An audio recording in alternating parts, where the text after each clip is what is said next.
بسم اللہ الرحمن الرحیم۔ بسم اللہ الرحمن الرحیم۔ الحمد للہ والصلاة علی اہلہا۔ عزیز طلبہ، السلام علیکم ورحمۃ اللہ وبرکاتہ۔ شرح الامہ اول کتاب الصلاۃ درس نمبر 115 میں سورہ حمد کو نہ جاننے والے کی واجب نماز کا حکم کیا ہے، اس پر گفتگو ہونے والی ہے۔ ایک شخص نماز کی قراءت میں جو سورہ حمد کم از کم واجب ہوتی ہے اس کو بھی نہیں جانتا تو اس کی قراءت کا کیا حکم ہے؟ مسئلہ کی صورتیں بیان کی جائیں گی، ان کا حکم بھی بیان ہوگا۔ اگر کچھ حصہ حمد کا جانتا ہو تو اس کے بارے میں بھی ذکر ہونے والا ہے، اور متعلقہ مسئلہ میں نظریات کو بھی ذکر کیا جائے گا۔ سب سے پہلے عبارت کو دیکھتے ہیں۔ فرمایا وَجَاهِلُ الْحَمْدِ يَجِبُ عَلَيْهِ التَّعَلُّمُ مَعَ إِمْكَانِ وَسَعَةِ الْوَقْتِ فَإِنْ ضَاقَ الْوَقْتُ قَرَأَ مَا يَحْسُنُ مِنْهَا بہتر ہے اس کو پڑھنا، چونکہ احسن یحسن بہتر طریقے سے جاننے کو کہتے ہیں۔ اے من الحمد هذا اذا سمی قرآنا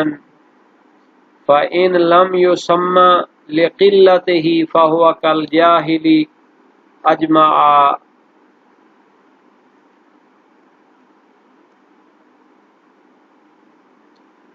وهل يقتصر عليه أو يعوض عن الفائت ظاهر العبارة الأول وفي الدروس الثاني وهو الأشهر۔ ایک شخص سورہ حمد کو بھی نہیں جانتا، ایسا شخص ہے، مسلمان ہے، کلمہ گو ہے، لیکن فرض یہ ہے کہ ایسے دور دراز علاقے میں رہتا ہے اور تعلیمی مراکز سے اور علمی محافل سے اتنا دور ہے کہ سورہ حمد بھی اس کو نہیں آتی۔ یجب علیہ التعلم، تو اس پر واجب ہے کہ اپنے جو واجبات ہیں ان کی سیکھے، ان کے بارے میں علم حاصل کرے۔ ان میں سے ہے کہ سورہ حمد کو بھی سیکھے، چونکہ نماز تو اس پر بہرحال واجب ہے، تو نماز میں جو چیزیں واجب ہیں ان کو بھی سیکھنا پڑے گا۔ مع امکان وسعت الوقت، جب اس کے لیے سیکھنا ممکن بھی ہو اور وقت میں بھی وسعت پائی جائے، یعنی اس کے علاقے میں سورہ حمد کی تعلیم دینے والے بھی موجود ہوں اور وقت بھی اس کے پاس سیکھنے کے لیے کافی و وافی ہو۔ فَإِنْ ضَاقَ الْوَقْتُ، اگر وقت تنگ ہو، اس میں وہ نہیں سیکھ سکتا، قَرَأَ مَا يُحْسِنُ مِنْهَا، تو پھر دو صورتیں ہیں، یا تو حمد کا کچھ حصہ وہ اچھے طریقے سے پڑھ سکتا ہے، جانتا ہے، یا نہیں جانتا۔ قَرَأَ مَا يُحْسِنُ مِنْهَا، اگر سورہ حمد کا کچھ حصہ وہ جانتا ہے تو پھر اسی کو پڑھے گا۔ هَذَا اِذَا سُمِّيَ قُرْآنًا، جب سورہ حمد کا کچھ حصہ جو اسے یاد ہے وہ اسے قرآن کا نام دیا جا سکے، یعنی اتنا وہ کچھ آیات ہوں کہ کہیں کہ یہ اس نے قرآن کی کچھ آیات کو یاد کیا ہوا ہے۔ فَإِنْ لَمْ يُسَمَّ لِقِلَّتِهِ، اگر اس کے کم ہونے کی وجہ سے اسے قرآن کا نام نہ دیا جائے، فَهُوَ كَالْجَاهِلِ بِهَا أَجْمَعَ، تو وہ ایسے ہوگا جیسے ایک شخص مکمل طور پر سورہ حمد سے جاہل ہوتا ہے اور اس کی کچھ بھی آیات اس کو یاد نہیں ہوتی۔ جاہل الحمد کی دو صورتیں بنی ہیں پہلی فرصت میں، کہ اگر اس کو کچھ حصہ یاد ہو اچھے طریقے سے اور وہ اتنا ہو کہ اس کو قرآن کا نام دیا جائے تو پھر اسی کو پڑھے گا، اور اگر وہ اتنا کم ہو کہ اس کو قرآن کا نام نہ دیا جائے تو وہ ایسے ہوگا جیسے مکمل طور پر سورہ حمد سے ایک شخص جاہل ہوتا ہے تو اس کا حکم آگے آنے والا ہے۔ اگر اس کو کچھ حصہ یاد ہو اور وہ اتنا ہو کہ اسے قرآن کہا جائے تو اس کو پڑھے گا، قرأ اس کو پڑھے گا۔ وَهَلْ يَقْتَصِرُ عَلَيْهِ أَوْ يُعَوِّضُ عَنِ الْفَائِتِ، کیا یہ شخص اسی حد پر اکتفا کرے گا جتنی اس کو یاد ہے، کیونکہ اس کو تو چند آیتیں یاد ہیں، تو اتنی چند آیتیں پڑھ کے تو وہ ختم کر دے گا اور اس کی نماز مکمل ہو جائے گی۔ او یعوض عن الفائت، یا اس رہ جانے والی جو آیات ہیں اس کے بدلے میں اس کو کچھ پڑھنا پڑے گا۔ یعوض یعنی اس کے عوض اور بدلے میں کچھ پڑھے گا، عن الفائت جو اسے یاد نہیں ہے۔ تو یہ ایک مسئلہ ہے کہ جس کو کچھ حصہ یاد ہے سورہ حمد کا وہ اسی کو پڑھ کے تمام کرے، یا اس کے بدلے میں کچھ اس کو پڑھنا پڑے گا۔ ظاہر العبارت الاول، شہید اول کی لمحہ میں جو عبارت ہے اس سے ظاہر ہوتا ہے پہلا نظریہ، یعنی جتنا اس کو یاد ہے اسی کو پڑھ لے کافی ہے، مزید عوض لانے کی ضرورت نہیں ہے۔ اگر ضرورت ہوتی تو پھر شہید اس کو آگے بھی بیان کرتے، حالانکہ اس کو بیان نہیں کیا۔ وَفِي الدُّرُوسِ الثَّانِی، حالانکہ خود شہید اول اپنی کتاب دروس شرعیہ میں دوسرے نظریے کے قائل ہیں۔ وَهُوَ الْأَشْهَرُ، حالانکہ وہی زیادہ مشہور ہے کہ اگر ایک شخص مکمل تو سورہ حمد نہیں جانتا لیکن اس کا کچھ حصہ جانتا ہے، اتنا کہ اسے قرآن کا نام دیتے ہیں، تو پھر جتنا اس کو آتا ہے وہ پڑھ لے، اور پھر بعد میں جو حصہ اس کو یاد نہیں اس کے بدلے میں بھی اسے کچھ پڑھنا پڑے گا۔ تو یہ مشہور تر نظریہ ہے۔ ثم ان لم يعلم غيرها من القرآن كرر ما يعلمه بقدر الفائت، اسی کے لیے کہ جو سورہ حمد کا کچھ حصہ جانتا ہے لیکن مکمل نہیں جانتا، تو پہلی صورت تو یہ تھی کہ وہ کیا کرے گا، جتنا اس کو آتا ہے وہ پڑھ لے گا۔ اب اس کے بدلے میں کچھ پڑھنا، یہ نہیں پڑھنا بنا برعین کے اس کے بدلے میں کچھ پڑھنا ضروری ہو، پھر سوال پیدا ہوتا ہے ثم ان لم يعلم غیر من القرآن کرر ما يعلم بقدر الفائت، اگر انہی چند آیات سورۃ الحمد کے علاوہ کچھ بھی قرآن کو نہ جانتا ہو تو جو وہی آیات جانتا ہے انہی کو تکرار کر کے پڑھے گا، بے قدر الفائت اتنا تکرار کرے گا جتنی اس کی آیات اور ان کے الفاظ اس سے فوت ہو گئے اور ان کو یاد اس کو نہیں کیا ہوا، تو ان کی مقدار کے برابر وہ کیا کرے گا، تکرار کرے گا انہی آیات کا جو اس کو یاد ہیں۔ وَإِنْ عَلِمَ، اور اگر اسے دوسری صورتوں میں سے کچھ آیات یاد ہوں، کچھ قرآن یاد ہو، فَفِي التَّعْوِيذِ مِنْهَا أَوْ مِنْهُ قَوْلَانِ، تو اس میں ایک بحث ہے کہ آیا وہ سورہ فاتحہ کا جو حصہ اسے یاد ہے اسی سے عوض لائے گا، اس کے بدلے میں بھی انہی کو تکرار کر کے پڑھے گا، او من ہو، یا پھر جو دوسری قرآن کی دوسری صورتیں یا دوسری آیات اس کو یاد ہیں ادھر سے اس کو بدل لانا پڑے گا۔ قولان، اس میں دو قول ہیں، دو نظریے ہیں، کچھ کہتے ہیں کہ اسی سورہ حمد کی جو آیتیں اس کو یاد ہیں انہی کو تکرار کر لے، اور کچھ کہتے ہیں کہ نہیں، سورہ حمد سے تکرار نہ کرے بلکہ اگر غیر قرآن اس قرآن کے علاوہ قرآن میں سے سورہ حمد کے علاوہ کچھ اس کو یاد ہے تو اس کو پڑھ لے۔ دو قول ہو گئے۔ ما اخذہما کون الابعاد اقرب الیہا، ان دو اقوال کی اساس اور بنیاد کیا ہے؟ فرماتے ہیں ان دونوں اقوال کا ماخذ اور بنیاد یہ ہے کون الابعاد اقرب الیہا، سورہ حمد کا کچھ حصہ اسے یاد ہے، اب سورہ حمد کو مکمل پڑھنا تھا اس نے، لیکن وہ مکمل تو اس کو یاد نہیں ہے، تو جو آیتیں سورہ حمد کی اسے یاد ہے وہ تکرار کر کے پڑھے تو یہ زیادہ بہتر ہے۔ کیوں؟ چونکہ سورہ حمد کے جو کچھ اجزاء ہیں، کچھ حصے ہیں، وہ سورہ حمد ہونے کے قریب ہیں، تو جس سورت کے کچھ حصے کا عوض لانا ہے وہ اسی میں سے ہونا چاہیے جس کو اس نے پڑھنا تھا نماز میں۔ سورہ حمد کا عوض بھی سورہ حمد سے اگر مل رہا ہے تو اسی کو اولویت ہونی چاہیے، یہ پہلی وجہ ہو گئی۔ وَأَنَّ الشَّيْءَ الْوَاحِدَ لَا يَكُونُ أَصْلًا وَبَدَلًا، جو کہتے ہیں کہ سورہ حمد سے بدل نہ لائے بلکہ قرآن کا جو دوسری صورتوں میں سے کچھ حصہ یاد ہے اس کے ذریعے بدلہ لائے، بدل کو پیش کرے، عوض کو پیش کرے، اس کے بدلے میں کچھ پڑھے۔ وہ کہتے ہیں کہ ایک ہی چیز اصل اور بدل نہیں ہو سکتی، سورہ حمد کو پڑھنا ہے تو جو آیتیں اس کو یاد ہیں وہ اصل ہو گئی، اور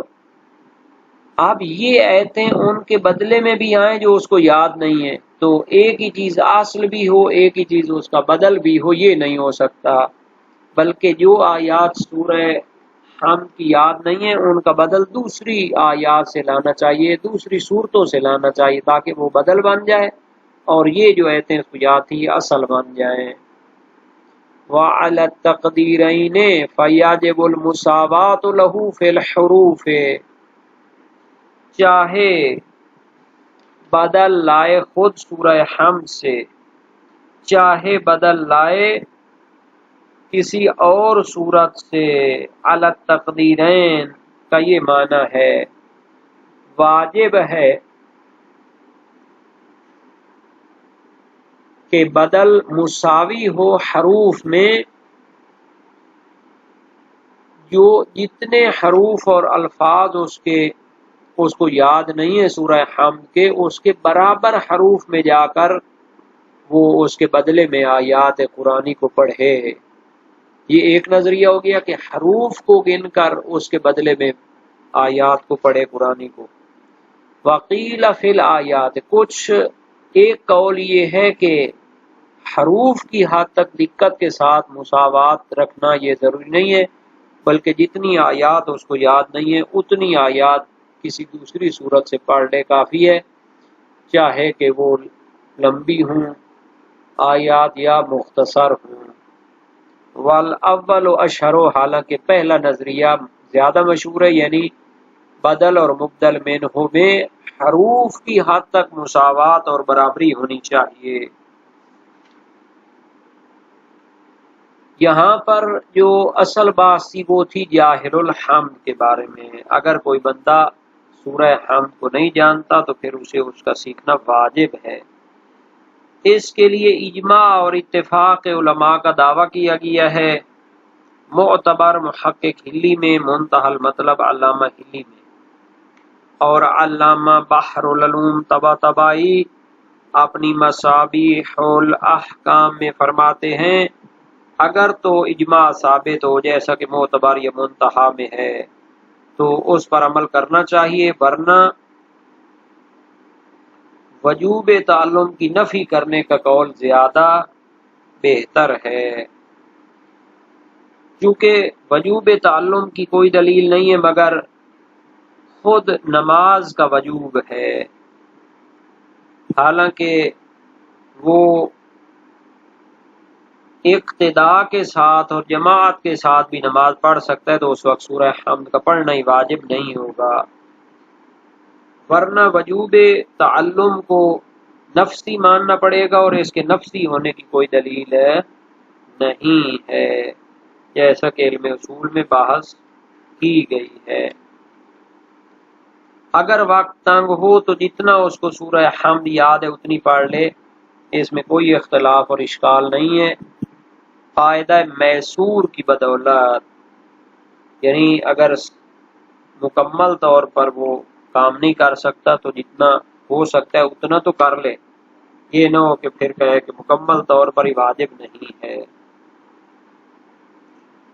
لیکن جتنا اس کو یاد ہے اتنی مقدار میں ہو کہ اس کو قرآن کا نام دیا جائے۔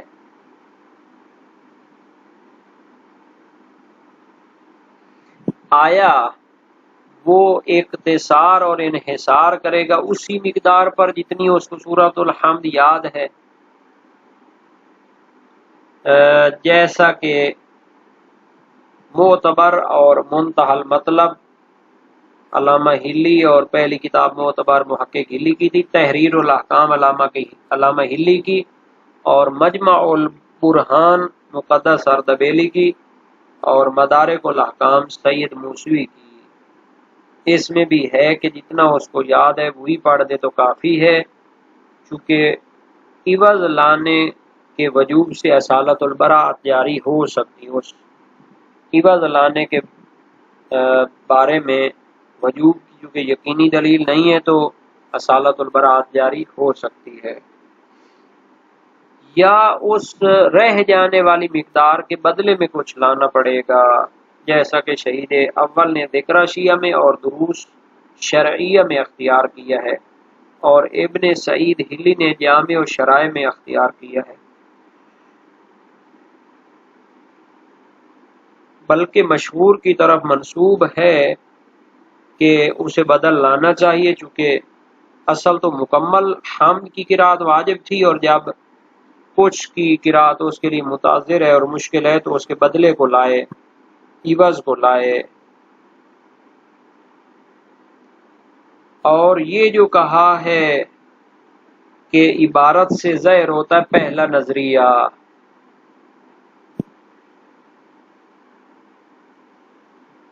تو اس کی وجہ بھی بیان ہو چکی ہے کہ شہید اول نے فتوے میں یہ نہیں کہا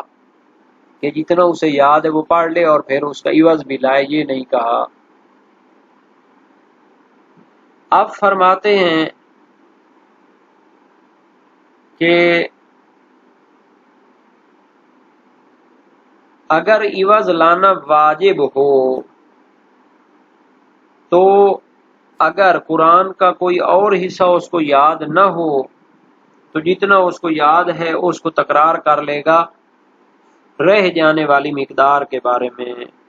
کیونکہ جتنا وہ قرآن اس کو یاد ہے اسی میں منحصر ہے تو پھر اسی کو تکرار کرنا پڑے گا۔ اور اگر کچھ اور مقدار بھی قرآن کی یاد ہو سورہ حمد کی چند آیتوں کے علاوہ تو پھر اس کو پڑھے گا یا سورہ حمد کو ہی تکرار کر لے گا، اس میں اختلاف ہے۔ علامہ حلی تذکرۃ الفقہاء میں فرماتے ہیں خود سورۃ الحمد سے اس کا بدل لانا چاہیے، چونکہ یہ فوت ہونے والے حصے کے قریب ہے، اسی سورہ حمد کا حصہ ہے۔ جبکہ دوسرا قول یہ ہے کہ سورہ حمد کی جتنی آیات اس کو یاد نہیں اسے قرآن کی دوسری آیات سے اس کو بدل لانا چاہیے، چونکہ قرآن کریم میں ہے فَقْرَؤُوا مَا تَيَسَّرَ مِنْهُ، جتنا ممکن ہو قرآن پڑھو۔ اور دوسری دلیل ہے کہ ایک ہی چیز اصل اور بدل نہیں بن سکتی، یہ علامہ ہلی نے نہایت الاحکام میں دلیل دی ہے، لیکن دوسری دلیل میں کمزوری ہے، کیونکہ وہ جو انجام جس کو وہ جانتا ہے سورہ حمد کا، جب وہ پہلی مرتبہ انجام دے گا تو اسے اصالتاً انجام دے گا، اور جب دوبارہ اسے انجام دے گا تو اسے بدل قرار دے کر انجام دے گا، تو بدل اور مبدل منہ میں تغیر موجود ہے۔ بہرحال یہ اپنی جگہ نظریات کا اختلاف موجود ہے، اور یہ جو کہا ہے کہ حروف میں بھی مطابقت ہونی چاہیے یہ مشہور نظریہ ہے کہ بدل اور مبدل منہ میں تطابق ہو، اور جو کہتے ہیں کہ آیات میں کافی ہے اس کا مساوی ہونا، تو آیت پڑھتے ہیں وَلَقَدْ آتَيْنَاكَ سَبْعًا مِّنَ الْمَثَانِي کہ قرآن میں سورہ حمد کی جو ہے 7 آیات اللہ تعالیٰ نے 2 مرتبہ نازل کی ہیں، تو واجب ہے آیات میں تطابق، چاہے لمبی ہوں چاہے مختصر ہوں۔ یہ ایسے ہے جیسے ایام روزہ کی قضا ہوتی ہے، جتنی جناب علی قضا ہوئی اتنی انجام دینا ہوتی ہے۔